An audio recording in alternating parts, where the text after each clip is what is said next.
I'm Chance Storland, and in San Antonio, military means local. This is Military City, a podcast from expressnews.com. San Antonio Express News senior reporter Sig Christensen was embedded with the 3rd Infantry Division during the U.S.-led invasion of Iraq in 2003 and has reported on military-related topics for decades.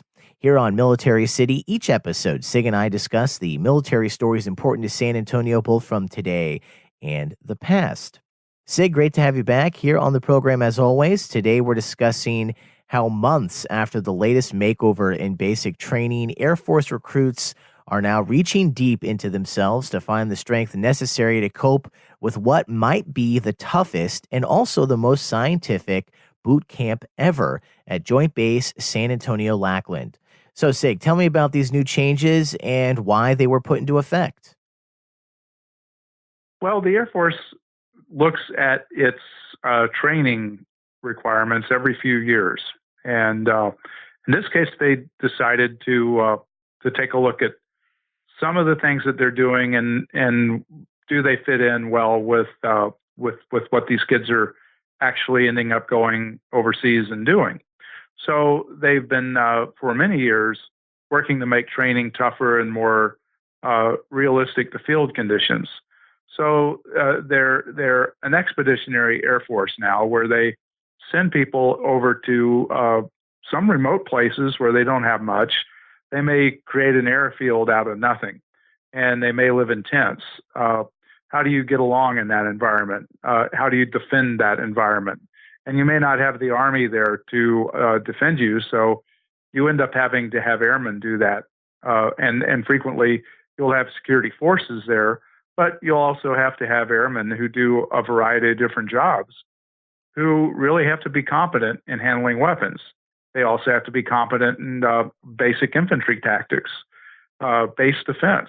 So they've spent a lot of time over the years trying to fine-tune that. And what they did was they spent a little bit more time emphasizing physical fitness. And so now they have 44 PT sessions, and they split those pretty evenly between strength and conditioning and aerobic conditioning exercises. So there's a lot of running, and then there's calisthenics. And they also require these kids to do a 1.5 mile run in like 11 minutes and 50 seconds or something along those lines. So it's about an 8-minute mile that these kids are having to do. You got to be in pretty good shape to get there. Well, how do you do that? Because more and more of these kids are coming in out of shape. They're not used to exercising. They tell me that the kids who come in the summer are in better shape than the kids who come in during the winter, probably because the kids are graduating from high school and they've been working in sports in a lot of cases. So they're physically fit. And then the kids who come in when it's cooler, maybe they've been away from school for a while. Maybe they're not working out as much. Maybe they're not working out at all. So they're having to be very careful about what they're doing, because it's pretty easy for these kids to get hurt. And if you're injured to a point where you can't run at the end of basic training, you go to technical training school on a waiver. You're going to actually not be able to do calisthenics or run or things like that, because you've basically been run ragged in basic training. So they've tried to get smart about it. And one thing they're doing is they've brought in civilian sports medicine experts from the University of the Incarnate Word. And they're analyzing how these kids work out. They look at the person's gait, for example. And if they're not running well, they teach them how to run better. They teach them better form. And they have already figured out that they have reduced problems that they've had with people being unfit to run, for example, or on some kind of waiver. They've cut that by 26%. So it's tougher training, but they're also trying to be a lot smarter. And so, Sig, as always, here on the Military City podcast, we use audio from your interviews for the articles that you're writing for the Express News newspaper, also available online at expressnews.com. And the first of 3 clips today will feature Colonel Jason Carruthers. Tell me about the Colonel and why you spoke with him. Well, we sat down for quite a long time one afternoon a couple of weeks ago to discuss what they're doing and why. And they went through all of the reasoning behind the changes that they are making. Really quickly, what he told me was they started the new changes in basic training back in September. So they've had some classes go through it. They're getting a good look at how the program is working, and they're fine tuning it where they think they need to. But they think they've gotten this thing right in a way that maybe they had not gotten it right before.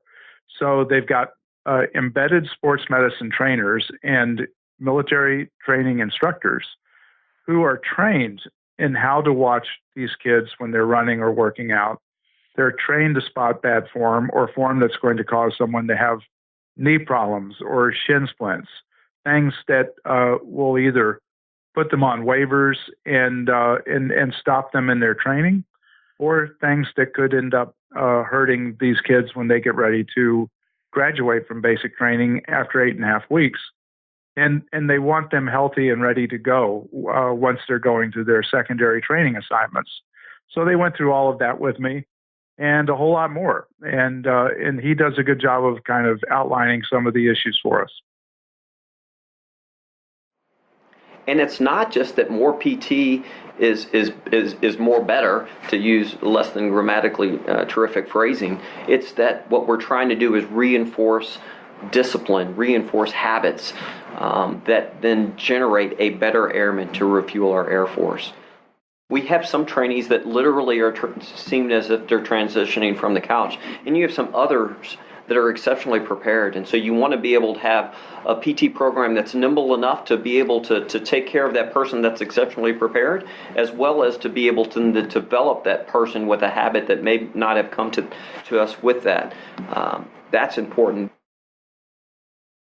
So what really stood out to me from what we just heard from Colonel Jason Carruthers was how, I guess, maybe unprepared so many of the recruits are, or at least how unprepared enough of them are to really stick out in these comments. That's not a surprise, though. We have a society that's becoming increasingly unfit.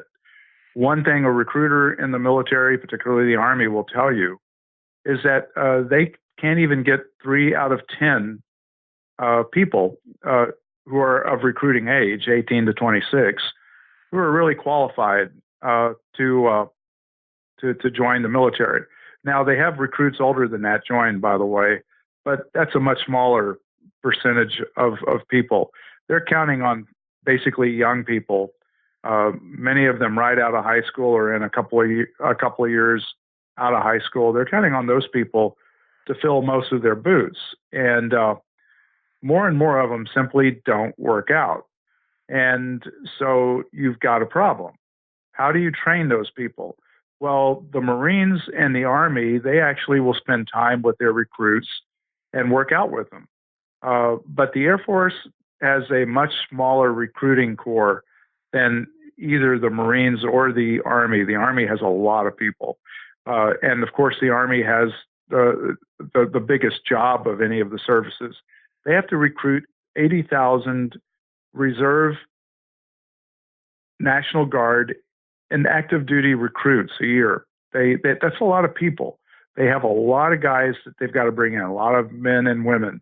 And so they have thousands of recruiters. But the Air Force has a much smaller group, and they simply don't have time to lead these recruits they're getting into organized exercise sessions. So what they do, and this is what the head of the recruiting command told me a couple of days ago, they basically tell the recruits, get out and run, work out, get yourself ready. Now, back in the 70s, that's what we all did. Anybody who was thinking of joining the military would run and work out, and they would be physically ready to go. But it's a different generation of people, and that's a big issue for them. Now, some of these kids come in and they're in great shape. You will see some people on the jogging track who run really well. And then you will see other people, and they're wearing red belts, which marks them as the worst runners. you'll see them running slowly or struggling to run and frequently walking. One of the truly amazing things here is that they managed to get almost all of them through the physical training aspect of this business. They only have a small percentage, 2 or 3 or 4% of the recruits who don't graduate because they're unable to do the physical training test. That's an amazing thing for the Air Force to be able to do when they've only got 6.5 weeks to get them to the physical training test. That's remarkable. I don't know how they do it. But the one thing for sure is that they have a challenge before them, and they've been taking a microscope to how to fix it because it's complicated. And the simple answer, I guess, for them is that they try to motivate people, and they think that if you generally can motivate somebody to work out, you can get them to a point where they can pass the test. Every MTI will tell you that really the key is to find what motivates the recruit. So continuing along this topic, Sig, we have our second clip of today's episode. At the end of the clip, we're going to hear once again from Colonel Jason Crothers, but it's going to start off with Chief Master Sergeant Lee E. Hoover Jr. Tell me about the Chief Master Sergeant. Well, he has a pretty serious job here, and what he's doing is in supervising basic military training. It's on him to make sure that these people manage to make it through the PT test, to make it through the other things that they have to do. He's got the job of ensuring that they graduate this year 41,000 enlisted airmen. They are growing the Air Force, so they actually are going to need to graduate more airmen than they did last year or the year before. They've been down as low as 34,000 airmen a year. Now they're up to 41, and the Air Force is going to grow for a number of years because they have jobs that have to be filled. Maintainers, for example, these are the people who are responsible for maintaining aircraft. They don't have enough of them. At one time, they were talking about getting rid of the A-10 simply because they needed to move the A-10 maintainers to support the F-35, which is the new fighter. That's a manpower issue. That's how I understood the issue, and it shocked me because they clearly need to have more people. And during the sequester years, they simply couldn't get them. They didn't have the money. And of course, they were also trying to produce new aircraft. And so it was a complicated situation for them. But they have now broken out. They're producing more airmen. And Lee Hoover's job is to make sure that they get it done. And then that these airmen get to their technical training school assignments physically fit and ready to go, because they're going to continue to work out and they're going to continue to take physical fitness tests. And of course, if you can't pass it, you're not going to be in the Air Force very long. So a pretty serious burden on his shoulders. I'd say that, this kind of speaks to the quality of our MTI Corps, right? So that when they come in here, there's certainly various levels of fitness capability. And the day they come in, there's probably 20% that can't pass that PT test, right? But we have less than 4% that we send home because they can't pass the PT test. We get a lot of people that are focused on the development, as Sergeant Thompson's saying, so less than 4. I want to say it's 2 or 3. Oh yeah, I would say it's less than 2%. Yeah, we're able to get. We send home because they just couldn't get there. Most of them, we get them to that level of fitness that you need to be be able to serve in our Air Force. So a couple of things within the dining facility. We have removed desserts from the dining facility. We have certainly focused on healthy choices. We don't prescriptively define what they will pick up and put on their tray in the dining facility. but we have made it quite easy for them to find a requisite number of healthy choices. And part of that is by just removing certain items from that. So you won't see a lot of fatty foods. You won't see desserts. Because we're trying to reinforce and build a habit that they will be conditioned to repeat when they're making their own choices down the line, as an example. When you go into the dining facility, which they call the DFAC, they have a lot of food in there. Well, none of it is really bad food. The Air Force is kind of done what the Army has done already. The Army years ago was color coding its food, and red was bad. Red was a bad performance food. Green was really good. You can eat a lot of that, and it's good for you. And the Air Force has a color, orange, which says you can eat this, but be careful about how often you eat it. So mashed potatoes and gravy will kind of be orange. I think the gravy is red, as it should be. It's good, so it's bad for you. And so they have choices that they can make in the chow hall line. But these color codes are there to guide them, and they also have nutrition classes. They're talked to by their MTIs about what foods are really good performance foods. When you're getting ready to take your PT test, do you really want to load up on red labeled foods? The answer would be no. That might actually hurt your ability to do your 1.5 mile run in the time that they want you to, or it might not be helpful to you in terms of being able to do sit-ups and push-ups, which are also on the PT test.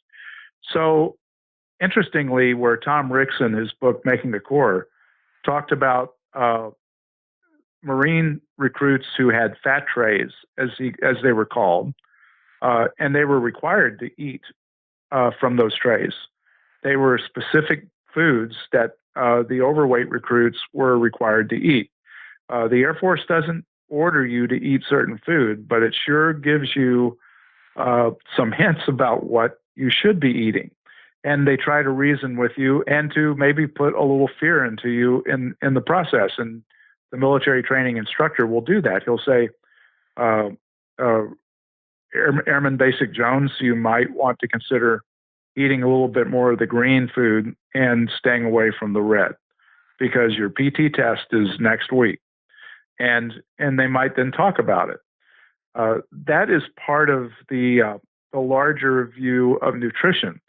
One of the other things that they're also doing is that they're giving recruits vitamin D from the very beginning of basic training. They think that recruits are coming in vitamin D deficient, and that it is hurting some of the recruits. That some of the recruits end up having bone spur issues or microfracture issues, things that they seem to link to a vitamin D deficiency. So they're on that too. And Carruthers talked about it quite at length. But, it's part of the new way of doing things, and it's the smart way. It'll probably work. Time will tell, but the Air Force definitely thinks they're on the right track. And then finally, Sig, for today's episode, our third clip, a new voice, Augustina Andre. Tell me about her and why you spoke to her. She was working a obstacle called the molehill, and it's basically a long incline, first made of sand and then cut rubber, and the recruits have to low crawl through these two sections. It is an exhausting thing for recruits to do. I've seen them do that for years. If you're low crawling, it's kind of like a turtle crawling through the sand, walking forward. You don't move quickly, but you're also holding a rifle. You're cradling it in your chest between your arms, and you're moving forward, and you're trying to get to the end of the obstacle. Well, she sometimes stopped. She moved slowly. There were people behind her by 20 yards, and those 20 yards or 30 yards to the finish line must have looked like a mile. And so what you hear is her breathing really hard. She's expending a lot of energy here, but you can tell she's determined and she's not quitting, and she makes it. Bell buckles in the dirt. Let's go, come on, let's go, let's go, let's go. Stop quitting, don't quit anymore. Just get up here, let's go, let's go, let's go, hurry up. It was very intense, sir. It was, especially after the day was so tired, and then that's the last obstacle, and then it's really tiring. It's very, I have no words for it, how tired I am. Was it the incline that was bad? What was it? It's just pushing yourself through the sand. You have to get your strength from your arms. You're already my arms are very tired. My arms are not the strongest, but you have to push. And I don't think it's so much the incline because you're not really paying attention to it. It's just pushing through the sand. That's hard. Was this the hardest part of the whole thing that you did? Yes, sir. It was. Yes, but it was fun. It was hard. But you liked it. What do you like about this? The challenge. I really like the challenge.